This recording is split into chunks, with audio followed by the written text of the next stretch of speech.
No sexto dia, pilotamos apenas 107 quilômetros para alcançar o nosso alvo La Paloma, mas no meio do caminho paramos e visitamos o Cabo Polônio.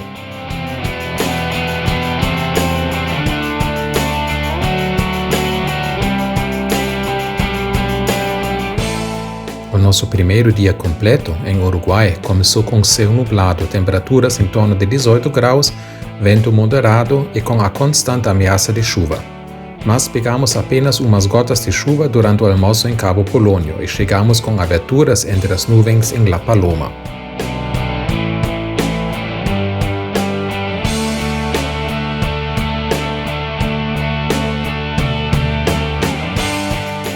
O Uruguai é um dos países menores da América Latina, mas o mais estável em termos de política e economia.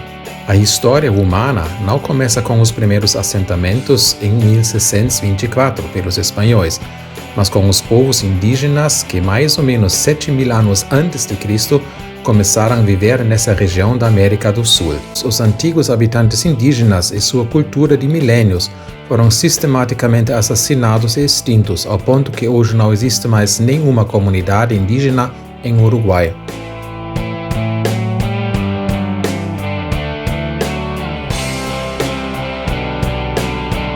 Ouvimos do Cabo Polônio e decidimos de fazer uma parada para conhecer o local.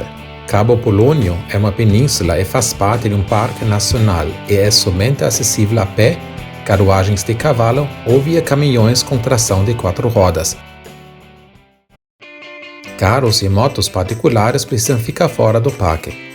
Mais ou menos 7 quilômetros separam o estacionamento do cabo e o caminho passa pelas altas dunas que cercam o cabo. A paisagem é linda e selvagem. Antigamente habitada pelos indígenas, chegaram através de um naufrágio 318 pessoas na península. O navio tinha 1753 como destino Buenos Aires, quando afundou nas águas perigosas dessa parte da costa de Uruguai. Após o acidente, uns passageiros ficaram na península e começaram a construção de um pequeno vilarejo. O Cabo Polônio mesmo não está conectado à rede elétrica ou à rede de água. A água provém de poços ou da chuva captada. Umas casas têm painéis solares e geradores a diesel. As atrações do Cabo Polônio são as dunas de até 50 metros de altura, as praias lindas, o farol de 1881 e uma colônia de focas e leões marinhos. Na época certa, também podem ser avistados baleias e golfinhos. Fizemos uma caminhada entre as casas simples, fofas e lindamente decoradas. A temporada ainda não começou e tinha poucas pessoas no cabo. Nesse local tem ainda hoje nem 100 habitantes, que são pescadores, artesãos ou fazem parte da equipe para a manutenção do farol.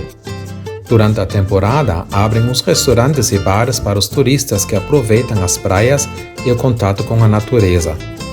A falta de energia e tecnologia e o acesso restrito criam a sensação de um mundo à parte, mais simples, menos complicado, que parece um refúgio dos tempos modernos, da velocidade tecnológica e da constante acessibilidade.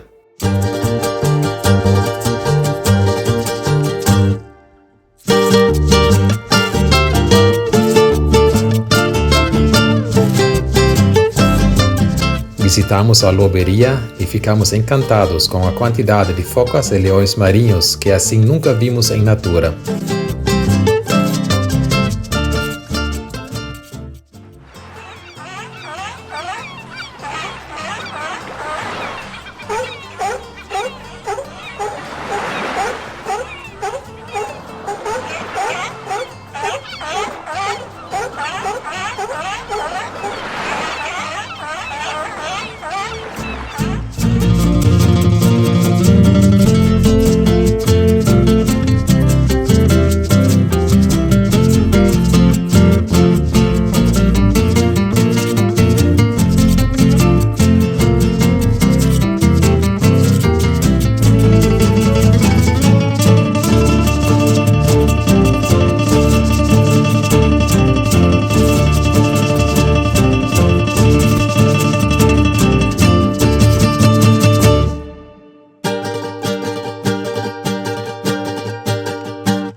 Almoçamos no único restaurante aberto 2 pratos típicos e saborosos, com algas marinhas.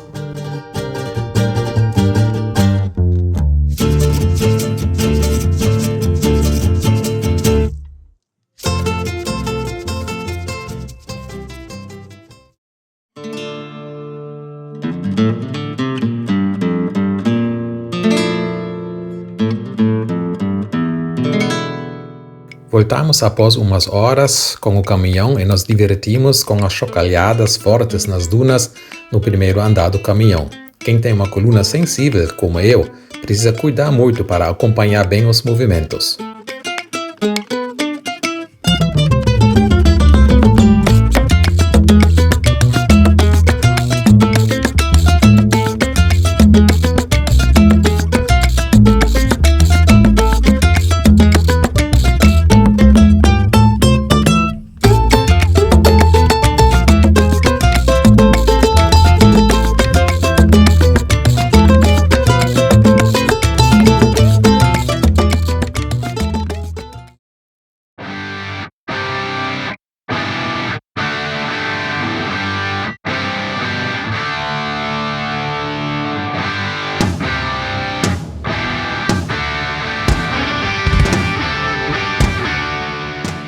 Na noite anterior, reservamos um quarto em La Paloma, um balneário que atrai na temporada muitos turistas. Quando chegamos na casa, que normalmente funciona como Airbnb, a dona nos ofereceu, para nossa surpresa, a casa inteira, em vez de apenas um quarto. E isso sem valor adicional. Ficamos encantados com a casa, muito iluminada e com janelas nas 4 paredes. Decidimos de ficar 2 noites e não nos arrependemos.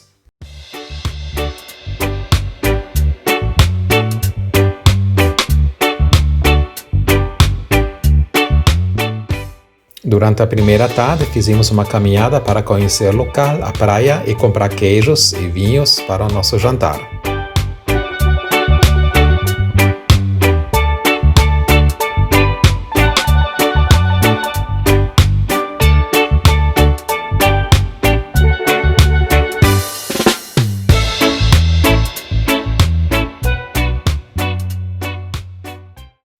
Acordamos com muito vento, céu azul com nuvens e um lindo, mas frio ar fresco. Após o café de manhã, fizemos caminhadas durante o dia para a praia, almoçamos no centro, lemos e descansamos. Foi um dia muito bem aproveitado.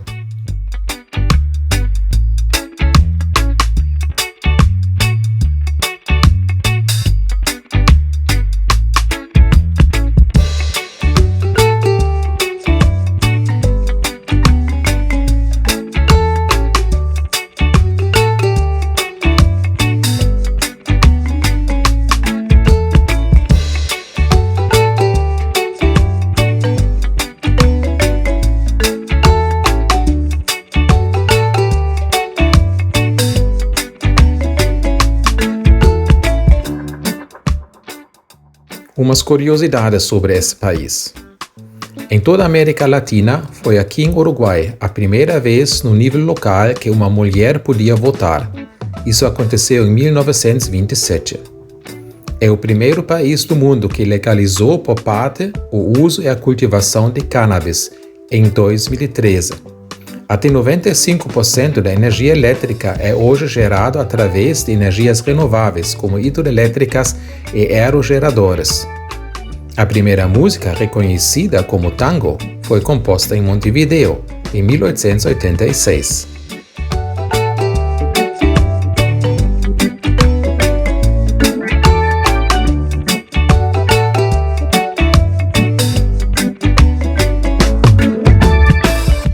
A população hoje é composta por 88% de descendentes de europeus, 8% de mestiços e 4% de descendentes de escravos africanos.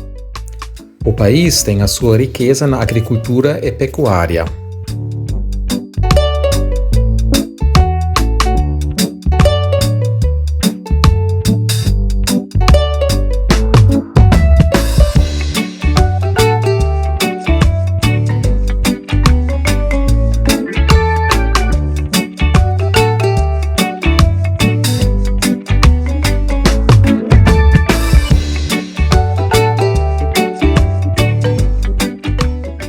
Gostou do vídeo?